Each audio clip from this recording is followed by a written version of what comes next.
মোহাম্মদ ইউনূসের প্রস্থানটি কোন প্রক্রিয়ায় হবে? বাংলাদেশ প্রস্তুত, বাংলাদেশের জনগণ, বাংলাদেশের প্রেক্ষাপট প্রস্তুত। সেই জায়গা থেকে সামরিক বাহিনীর উপরেই নির্দেশটা আসবে বা চাপটা আসবে এবং একটা গোপন নির্দেশ দেবে ইউনূস সরকারের উপদেষ্টা পরিষদকে, রিজাইন দিন, আপনারা পদত্যাগ করুন। ডক্টর ইউনূসের অন্তর্বর্তীকালীন সরকারকে তো দায়িত্ব দেওয়া হয়েছিল রাষ্ট্র সংস্কারের, তাই না? তো তারা রাষ্ট্র সংস্কার তো দূরের কথা, যা করতেছে তাতে রাষ্ট্রটিকে ধ্বংসের দ্বার প্রান্তে নিয়ে যাচ্ছে। জামাতের কর্মীদের জন্য খুবই একটা বড় ধরনের দুঃসংবাদ আছে। প্রাথমিক কোটের পতন করেছে বিএনপি নেতাদের হাতে বা বিএনপির কর্মীদের হাতে। বৈষম্য বিরোধী যে আন্দোলন হলো, ছাত্র আন্দোলন, আদৌ কি বৈষম্য দূর হয়েছে? আমি তো দেখি প্রত্যেকটা সেক্টরে, প্রত্যেকটা ক্ষেত্রে এখনো সেই আগের থেকে আরো বেশি বৈষম্য চলছে। প্রিয় দর্শক, গুরুত্বপূর্ণ ভিডিওতে আপনাকে স্বাগতম। দর্শক, আজকের এই ভিডিওতে বেশ কয়েকটি গুরুত্বপূর্ণ ভিডিও ফুটেজ নিয়ে হাজির হয়েছি। এমনকি দর্শক, আজকের ভিডিওর শুরুটা দেখেই বুঝতে পেরেছেন আজকের নিউজটা কতটা গুরুত্বপূর্ণ হতে চলেছে। এমনকি দর্শক, আজকের নিউজে কি ধরনের ভিডিওগুলো আপনারা দেখতে চলেছেন। তো দর্শক, যারা এই ভিডিওটি প্লে করেছেন তাদের উদ্দেশ্যেই বলবো, না টেনে সম্পূর্ণ ভিডিওটি মনোযোগ সহকারে দেখবেন, তাহলে এই বিস্তারিত বিষয়গুলো আপনারা বুঝতে পারবেন। তো দর্শক, আসুন আমরা আর কথা না বাড়িয়ে আমরা মূল ভিডিওটি দেখে আসি। তার আগে আমার চ্যানেলে নতুন হলে চ্যানেলটিকে সাবস্ক্রাইব করে রাখবেন পরবর্তী ভিডিওর আপডেট পাওয়ার জন্য। এমনকি দর্শক, একটি লাইক দিয়ে দেখতে থাকুন সম্পূর্ণ ভিডিওটি। মোহাম্মদ ইউনূসের পতন কিংবা প্রস্থান কিভাবে হবে? যদি মোহাম্মদ ইউনূস নির্বাচনের আগেই বিদায় নেন বা নির্বাচন না করতে পারেন, তাহলে মোহাম্মদ ইউনূস কিভাবে যাবেন? এখন তো ক্ষমতায় আছেন, এই ক্ষমতা থেকে চলে যাবেন কিভাবে? অনেকে বলেন যে আবার কি একটা গণ অভ্যুত্থান হবে, গণ আন্দোলন হবে। এক কথায় তাদের প্রশ্নের উত্তর দেব যে সেই স্টেজটি পেরিয়ে এসেছে। এখন আর গণ আন্দোলন বা গণ অভ্যুত্থানের প্রয়োজন নেই। গণ আন্দোলন কিংবা গণ অভ্যুত্থানের প্রেক্ষাপট কিন্তু রচিত হয়ে আছে। দেশের সাধারণ মানুষ, বিশেষ করে আইন শৃঙ্খলা এবং দ্রব্যমূল্যের কারণে সাধারণ মানুষ মাঠে নামবার অবস্থায় চলে এসছে। অন্যদিকে প্রশাসন সংক্ষুব্ধ, দুর্দান্ত সংক্ষুব্ধ, কল্পনাতীত। পুলিশ সংক্ষুব্ধ, সামরিক বাহিনীর একটি অংশ সংক্ষুব্ধ যে এটি কি চেয়েছিলাম আমরা, সবাই বলছে এটি কি চেয়েছিলাম।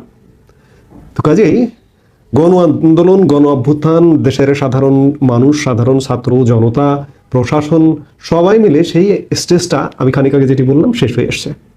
এখন মোহাম্মদ ইউনূসের প্রস্থানটি হবে যেভাবে, সেটি হচ্ছে বাংলাদেশ প্রস্তুত, বাংলাদেশের জনগণ, বাংলাদেশের প্রেক্ষাপট প্রস্তুত যে মোহাম্মদ ইউনূসকে আর মেনে নেওয়া যাচ্ছে না। মানুষ রীতিমতো দোয়া পড়ছে যে আল্লাহ তুমি রক্ষা করো, ইউনূসের হাত থেকে রক্ষা করো। এই জায়গায় প্রস্তুত হয়ে গেছে। একই সাথে বিশ্বও প্রস্তুত।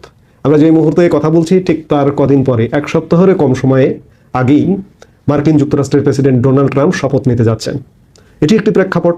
এছাড়া চারপাশের প্রেক্ষাপট তৈরি হয়ে গেছে। ভারত এবং অন্যান্য দেশ, যুক্তরাজ্য, রাশিয়া, চীন সব প্রস্তুত। এই সব যখন প্রস্তুত, তখন ভারত এবং মার্কিন যুক্তরাষ্ট্রের পক্ষ থেকে বাংলাদেশ সামরিক বাহিনী, যেহেতু বাংলাদেশের এখন পর্যন্ত একটা নিয়ন্ত্রক, হত্যাকর্তা, সেই জায়গা থেকে সামরিক বাহিনীর উপরেই নির্দেশটা আসবে বা চাপটা আসবে যে এই যে তোমরা যে একটি সরকার গঠন করে দিয়েছ বা সেনাপ্রধান তুমি যে সরকারটি গঠন করে দিয়েছ, এটিকে বিদায় করতে হবে। তখন সামরিক বাহিনীর সঙ্গে কথাগুলো এমনই হবে যে এই বিষয়গুলো নিয়ে আমরা এইভাবে চাই, বাংলাদেশ এইভাবে স্থিতিশীলতা আনয়ন করতে চাই এই জায়গা থেকে।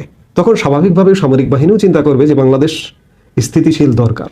কারণ সামরিক বাহিনী যত কিছুই হোক না কেন, সামরিক বাহিনী হচ্ছে শেষ ভরসা। আর এই ধরনের দেশে, এই সংঘাতপূর্ণ দেশে আরও বেশি শেষ ভরসা।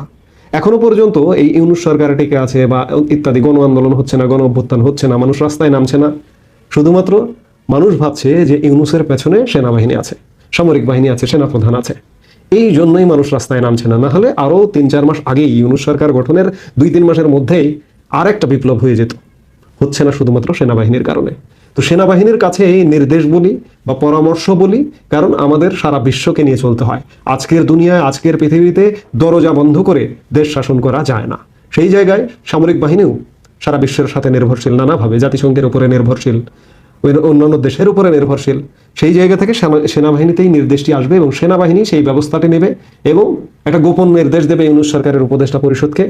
প্রকাশ্যে নাও হতে পারে, আবার হতেও পারে যে রিজাইন দিন, আপনারা পদত্যাগ করুন, পদত্যাগ করে চলে যান।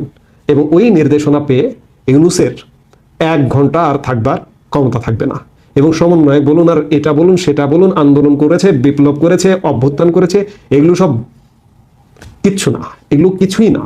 সেনাবাহিনী যদি, ওই যে আমি বারবার বলি, এর আগের ভিডিওতেও বলেছি, একাধিক ভিডিওতে বলেছি যে 5 আগস্ট যদি সেনাবাহিনী এই প্রক্রিয়াটার সাথে যুক্ত না থাকতো, সেনাবাহিনী যদি চাইতো 5 আগস্ট ঢাকা শহরে একটা পাখি ঢুকতো না। কিন্তু সেনাবাহিনী শেষ দিকে গিয়ে ভেবেছে বা যে কোনো কারণে যেভাবেই হোক পরিস্থিতি একটা ক্রিয়েট হয়েছে যে না, আওয়ামী লীগ সরকার থাকবে না, শেখ হাসিনা সরকার থাকবে না, এরা ঢুকতে চাইছে, ঢুকুক, এদের আশা আকাঙ্ক্ষাই বাস্তবায়ন হোক। তখনকার প্রেক্ষাপটটি কিন্তু এমন ছিল, কিন্তু আজকের প্রেক্ষাপট সম্পূর্ণ ভিন্ন রূপ। এই যে গতকালকে আপনারা নিশ্চয়ই ভারতীয় সেনা প্রধানের বক্তব্য শুনেছেন যে ভারতের সেনাবাহিনীর সাথে বাংলাদেশের সেনাবাহিনীর সম্পর্ক এখন পর্যন্ত কিন্তু কোনো সংকট দেখা দেয়নি, সম্পর্ক সুসম্পর্কই রয়েছে। তাদের সাথে যে বিনিময় বিভিন্ন, যেমন ভারতীয় সেনাপ্রধান জনাব দ্বিবেদী বলেছেন যে এনডিসি কোর্স করতে এসে ভারতের সেনাবাহিনীর অফিসাররা বাংলাদেশে কিন্তু এই পরিস্থিতির মধ্যে এসছে। শুধুমাত্র সামরিক যে যৌথ মহড়াটি বন্ধ আছে, তাছাড়া দু দেশের মধ্যে যে বিনিময়, বিভিন্ন বিনিময়, সেগুলো কিন্তু অব্যাহত আছে। সেই জায়গায় আমাদের সেনাবাহিনীর সাথে ভারতের সেনাবাহিনীরও সুসম্পর্ক আছে, না থাকবার কোনো কারণ নেই। তো যেটি বলছিলাম, যে আলাপটি দিয়ে শুরু করেছি, যে মোহাম্মদ ইউনূসের পতনটা ঘটবে একদম নীরব। হঠাৎ করে একদিন শুনবেন যে মোহাম্মদ ইউনূস উপদেষ্টা পরিষদ রিজাইন দিয়ে চলে যাচ্ছে। কিন্তু প্রশ্ন হচ্ছে, এই যে গত 6 মাসে দেশের যে ক্ষতি করলো এই উপদেষ্টা পরিষদ সমন্বয়কদের নিয়ে, এদের বিচারটি হবে কিনা, কিংবা এদেরকে সেফ এক্সিট দেওয়া হবে কিনা। সেফ এক্সিটের একটা প্রশ্ন এসেছিল মার্কিন যুক্তরাষ্ট্রের পক্ষ থেকে, ভারতের কাছে প্রস্তাব, সেটি নিয়ে নানা কথা আছে। কিন্তু আমি এখন পর্যন্ত সন্দিহান যে ইউনূস সেফ এক্সিট পাবে কিনা, প্যারিসে গিয়ে নিরাপদ জীবনযাপন করতে পারবে কিনা, কিংবা উপদেষ্টা পরিষদের সদস্যরাও নিরাপদ জীবনযাপন করতে পারবে কিনা, কারণ তাদের হাত দিয়ে ইতিমধ্যে রাষ্ট্রদ্রোহিতার মতো ঘটনা ঘটে গেছে। তো সেই জায়গায় সেটি কি হবে বলা কঠিন।